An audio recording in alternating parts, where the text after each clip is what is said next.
UP police 2024 के लिए क्या हमारी रणनीति रहेगी और इस एग्जाम के लिए किन किन बातों का ध्यान रखें हैं। ये वीडियो बहुत खास होने जा रहा है आपके लिए। सभी प्यारे विद्यार्थियों को बहुत बहुत स्वागत, अभिनंदन आपके चहेते यूट्यूब चैनल करियर प्रसाद बियासा के साथ। आप सबको प्रणाम, नमस्कार, जय हिंद। आप सभी लोग दोनों हाथ जोड़कर अपनी मां के चरणों में प्रणाम करेंगे। ये लास्ट मोमेंट है हमारा और आज की जो रात है हमारी बहुत खास होने जा रही है। आज आपको संभल कर रहना है, अपने आप को बचाकर रखना, अपनी एनर्जी को, और इस पूरी एनर्जी का इस्तेमाल आपको एग्जाम हॉल में करना है।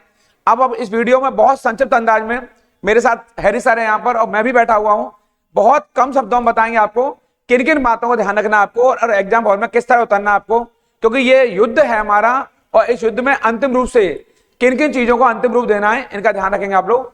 हैरी सर आपको बताएंगे अभी और उसके बाद फिर मैं आपको बताऊंगा कि किन किन बातों को ध्यान रखें जिससे आपको सफलता के शिखर पर पहुंचेंगे आपके। और ये हैरी सर आपको बताएं पहले जी। सबसे पहले तो नमस्कार आप सभी बच्चों को, मैं हैरी सर, और आज आपको हम बताने वाले हैं कि सबसे इंपॉर्टेंट शब्द क्या है, रणनीति। रणनीति, जब कोई युद्ध लड़ते हैं ना तो सबसे पहले कोई राजा महाराजा युद्ध लड़ते थे तो रणनीति तैयार करते थे। वही रणनीति आज आपको यहां बताई जा रही है, उसके हिसाब से चलेंगे तो आपका एग्जाम पास होना। वर्दी आपके पास आनी है। मैंने कहा था कि इस बार वर्दी पक्की, तो वर्दी पक्की आपकी। हमें ध्यान क्या रखना है कि किस तरीके से एग्जाम देना है, क्या हमें साथ लेकर जाना है और किन किन बातों, देखिए सबसे जरूरी क्या है कि हमें किन किन बातों का ध्यान रखना है। ठीक है, तो हमें आपको अब बताएंगे, स्टार्टिंग से थोड़ा सा समझ लीजिए। सबसे पहले तो सर बताएंगे आपको कि एग्जाम में क्या ले जाना है, मैं आपको बता रहा हूं कि रणनीति क्या है। देखिए आप सभी को पता है कि आपके 150 क्वेश्चन आने हैं। कितने क्वेश्चन आने हैं? 150 आने। बड़े ध्यान से समझिएगा इन चीजों को। कितने क्वेश्चन आने हैं आपके? 150। ठीक है, इन 150 क्वेश्चनों को 4 पार्टों में बांटा गया है। पहला आपका हिंदी, जिसमें आपको 37 क्वेश्चन देखने के लिए मिलेंगे। दूसरा है आपका जीएस, जिसमें आपको 38 क्वेश्चन देखने के लिए मिलेंगे। और तीसरा जो पार्ट है वो आपका है रीजनिंग का। किसका है? रीजनिंग का, जिसमें आपको 57 क्वेश्चन देखने के लिए मिलेंगे। और चौथा जो पार्ट है वो हमारा वाला पार्ट है, वो है आपका मैथ का, जिसमें आपको 20 क्वेश्चन देखने के लिए मिलेंगे। अब आपको याद क्या रखना, सबसे जरूरी है कि आपको याद क्या रखना है। ये 19 में हो सकते हैं, इसका पोर्शन थोड़ा सा बढ़ सकता है, तो टेंशन आपको नहीं लेनी बिल्कुल। ठीक है, देखिए यहां से आपके ये जो क्वेश्चन है वो 19 हो सकते हैं, ये 77 हो रहा है, यहाँ पे 18 भी दे सकता है, इसको 55 कर सकता है। तो आपको घबराने की जरूरत नहीं है। इधर उधर इसमें से आपके जो हैं नंबर्स इधर उधर हो सकते हैं, जैसे इसमें 18 दे दिए, उसमें 57 दे दिए, आपके इस तरीके से ये नंबर हो जाएंगे। तो आपको इनके लिए घबराने की जरूरत नहीं है। अब देखिए इसको 3 पार्ट चल रहे हैं फिलहाल में। कौन कौन से पार्ट चल रहे हैं? कुछ बच्चे ऐसे हैं, देखिए इसमें 3 प्रकार के बच्चे हैं। एक तो लोअर हैं, जिन्होंने अभी स्टार्टिंग की तैयारी की, कुछ मीडियम टाइप के बच्चे हैं, और कुछ हैं जो थोड़े से अपर लेवल के। ठीक है, अब कुछ बच्चे ऐसे हैं जो 150 नंबर ला पा रहे हैं, 150 प्लस ही ला पा रहे हैं। उनको टेंशन ये है कि कैसे करके इनको 200 पार किया जाए। मीडियम टाइप के जो बच्चे हैं वो 190 से और 200 तक ला पा रहे हैं। और जो अपर लेवल के जो बच्चे हैं, जिन्हें तैयारी करते करते 2-2 3 साल हो चुके हैं, आपका कंपटीशन मेन उन्हीं से है। आपका जो कंपटीशन है मेन इन्हीं से है, जो 220 से अपर नंबर ला रहे हैं प्रैक्टिस सेट में, चाहे वो ऑनलाइन प्रैक्टिस सेट लगा रहे हो, चाहे वो ऑफलाइन प्रैक्टिस सेट लगा रहे हो। अब सबसे जरूरी क्या है कि आपको सबसे पहले तो ये याद रखना है कि आपका इन चारों पोर्शन में से सबसे बेस्ट पोर्शन कौन सा है। ठीक है, जैसे सपोज कीजिए किसी बच्चे का हिंदी का पोर्शन काफी अच्छा है, तो जब पोर्शन अच्छा है तो वो 37 से 35 कर ही पाएगा, आसानी से कर पाएगा। ठीक है, अगर वो 35 कर पा रहा है, मैं कह रहा हूं कि मिनिमम लेके चलते हैं, 30 कर पा रहा है, मिनिमम मानते हैं कि ज्यादातर मीडियम लोअर बच्चा भी इतना कर पाएगा, क्योंकि हिंदी मातृभाषा आसानी से इतना कर सकता है। अगर आपको लग रहा है कि मेरे 30 इसमें सही है, पहली बात तो ये है।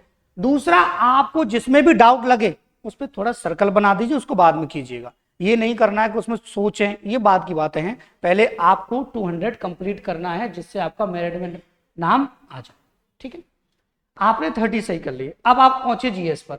वैसे जीएस के बारे में सर आपको पूरे डिटेल में बताएंगे, मैं आपको केवल रणनीति समझा रहा हूं। फिर आपको पहुंचना है जीएस पर। जीएस में जो बच्चा जैसे जीएस में होशियार है वो आपको पता है 30 तो मिनिमम कर ही पाएगा, 30 नहीं तो 25 तो आसानी से कर ही पाएगा, ठीक है। चाहे सपोज कीजिए वो 25 कर पा रहा है इसमें, क्योंकि बच्चों को घबराहट जीएस से ज्यादा होती है, क्योंकि पैट के पेपर में भी हाई लेवल का पूछा गया है और आरओ में भी हाई लेवल का पूछा गया है। उसके बाद में अगर बात करूं रीजनिंग की, तो 90% स्टूडेंट ऐसा है जो 57 में से 45 प्लस कर सकता है, 90%।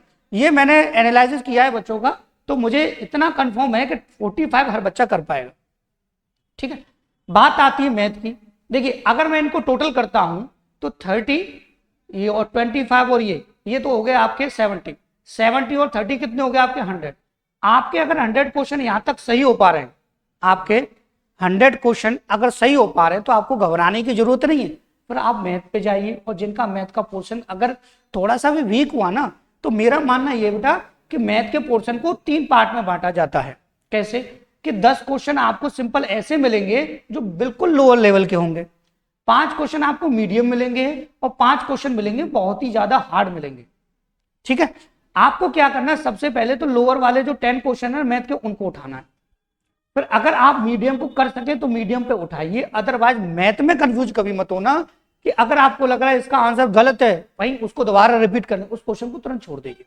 पहले आपको ये 10 क्वेश्चन कंप्लीट करने हैं, उसके बाद ये 5 क्वेश्चन कंप्लीट हो जाए तो बेटर है। और बच्चा होशियार है तो आपको पता है कि इसमें से 5 क्वेश्चन वो कर पाएगा। 1-2 क्वेश्चन ऐसा लेवल का होता है, हर पेपर का पैटर्न यही है कि आप उन 5 क्वेश्चनों को अगर छोड़ भी देंगे तब भी आप पास हो जाए। गलती नहीं करनी है। गलती सबसे बड़ी बच्चा यही करता है कि कुछ सब्जेक्ट में जो आते नहीं उसको पहले उठा लेता है। सबसे पहले आपको वही सब्जेक्ट लेना है जिसमें आप एक्सपर्ट है। सपोज कीजिए आप रीजनिंग में एक्सपर्ट है, 50 कर दीजिए, कोई टेंशन नहीं। आप जीएस में एक्सपर्ट हैं, 30 कर दीजिए, कोई टेंशन नहीं, ठीक है कि नहीं। फिर उसके बाद थोड़ा सा लोअर जो आपका सब्जेक्ट उसको उठाइए और पहले आप कंप्लीट कीजिए 100 क्वेश्चन बिल्कुल सही।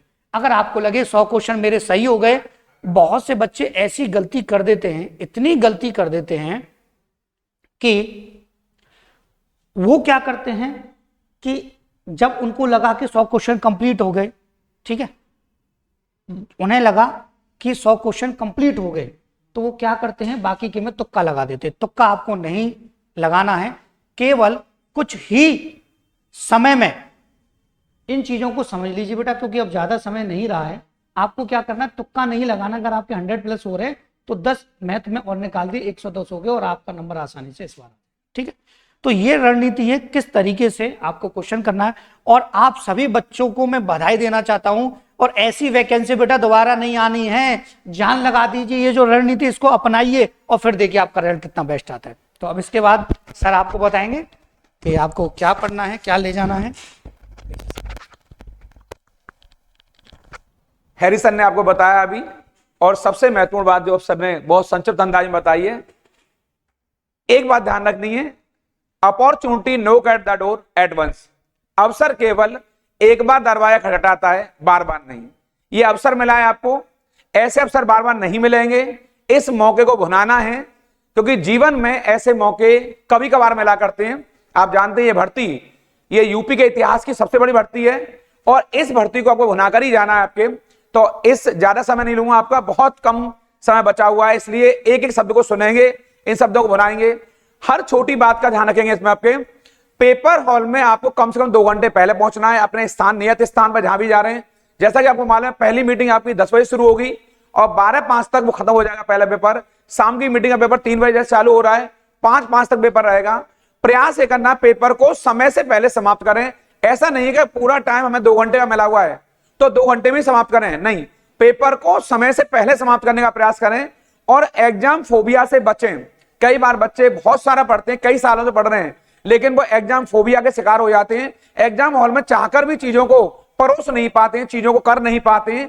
इससे आपको बचना है, प्रेशर से आपको बचना है। ये सोच के मानिए, जिस व्यक्ति ने दुनिया में कोई काम किया है तो उसके अंदर उस ब्रह्म का अंश है, तो आपके अंदर भी उसी ईश्वर और ब्रह्म का अंश है। यदि वो उस कार्य को कर सकता है तो आप भी कर सकते हैं। What man has done I can do, ये भावना रखिए।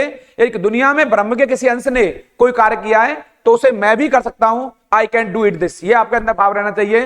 काले पेन को आप लेकर जाएंगे, बॉल पेन रहेगा वो आपका, अपना आधार कार्ड लेकर जाएंगे, ज्यादा फालतू चीज लेकर नहीं जाएंगे। मोबाइल को चाहे तो छोड़कर जाइए घर पर, कोई जरूरी नहीं है। जिस दिन जब तक मोबाइल दुनिया में नहीं था तब भी सारे काम हो रहे थे, मोबाइल बिल्कुल लेके मत जाइए। सीधा पेपर देकर आओ और पेपर दे करके सीधा घर लौटिए। आपके किसी से ज्यादा बातें नहीं करनी है आपको, सिर्फ और सिर्फ एग्जाम पर ध्यान देना है। जैसा सर ने अभी बताया आपको, आप उस पार्ट को पहले करेंगे जो पार्ट आपका सबसे मजबूत है और दमदार पार्ट है, चाहे वो रीजनिंग है, चाहे मैथ है, चाहे जीएस है, और चाहे वो आपका हिंदी है, उसी पोर्शन को उठाइए। इस बहकावे में ना आए, जिद ना करें कि पहले मैथ से ही बनाऊंगा या रीजनिंग से बनाऊंगा या हिंदी से बनाऊंगा।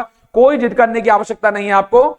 मैंने कई बार कहा है, कुछ कर गुजरने के लिए मौसम नहीं, मन चाहिए, साधन सभी जुट जाएंगे, संकल्प का धन चाहिए। अगर वाकई में आपका संकल्प मजबूत है तो आपको कोई रोकने वाला पैदा नहीं है। जैसे सर ने अभी बताया आपको 200 तो बना रहना ही रहना है आपको। ये 200 से ऊपर कम से कम रहना है आपको। पेपर में छोड़ने के बारे में ना सोचें। बच्चे पहले ही मान लेते हैं कि प्रश्न मुझे छोड़कर आने, छोड़ने के बारे में ना सोचें। जितने प्रश्न अधिक से अधिक बन जाएं उनको बनाकर आएं। प्रश्न को तभी छोड़ें जब लगे आपको को बन नहीं पाएगा, बहुत नेगेटिव चला जाएगा मेरा आपका, कि जब एट लास्ट में छोड़े पे उसको आपके, और जो प्रश्न बन रहे हो आपको बनाए, इनको कठिन लग रहा हो गोला बना के छोड़ दें, और जब बाहर में दोबारा घूमकर वहां आए तो दोबारा उस कठिन प्रश्न को जरूर देख के जाएं आपके, और बनाने का प्रयास करें और छोड़ने का कम से कम प्रयास करें। क्योंकि अगर आप कम कर लेंगे 150 में से, आपने कहा 120 बना लूं, तो 30 क्वेश्चन तो आप पहले ही कम चल लें। इसलिए सब बातों को ध्यान रखेंगे। 2 घंटे पहले समय से पहले पहुंचेंगे तो इत्मीनान से बैठेंगे, वहां पर आश्वस्त रहेंगे कि मैं एग्जाम हॉल में हूं। ट्रैफिक जाम बहुत रहता है, समस्याएं बहुत सारी हैं, वाहन नहीं मिलने आपको, जो है भागम भाग रहती है, पूरी तैयारी है और आप ऊहापोह में अपना पूरा एग्जाम खो देते हैं आपके। इसलिए सब बच्चों से, मेरे प्रिय विद्यार्थी जितने सुन रहे हैं हमें, आपके आज विशेष तौर पर आपके लिए क्लास बनाई गई है आपके। इन सब बातों को ध्यान रखते हुए एग्जाम हॉल में जाइए और आप सभी विजेता बन के आइए, विजेता बन के उभरिए आपके। क्योंकि हमें भी आपका इंतजार हो रहा है कि हमारे सितारे कब उभर के आएंगे और इनके पास इतनी क्वालिटी है, एक कब वर्दी में होंगे आपके। जो सपना हमने भी पाला है, आपके माता पिता ने पाला है, आपके सगे संबंधियों ने और समाज के लोगों ने पाला है, वो सपना जरूर साकार हो। इन्हीं सभी संदेश के साथ में, इन्हीं सब बातों के साथ में आप सबको बहुत बहुत बधाई, बहुत बहुत शुभकामनाएं। विजेता बनिए और जीत कर आइए, और इन्हीं शुभकामनाओं के साथ आप बेस्ट ऑफ लक। और मैं सीधा कहूंगा, जीत कर आइए और विजेता बनकर आइए। अगले वीडियो में आपसे फिर मिलूंगा, और नया बैच जो हमारा चालू होने वाला है एसएससी का, एमटीएस का और जो आपका सीएचएसएल का, उन सब पर पुनः चर्चा करेंगे आपके इसी प्लेटफॉर्म पर। आप सबका स्नेह और प्रेम जो मिल रहा है उस सबके लिए बहुत बधाई। अपनों का जरूर ध्यान रखिए, उन लोगों का जो आपका ख्याल रखते हैं। आपको प्रणाम, नमस्कार।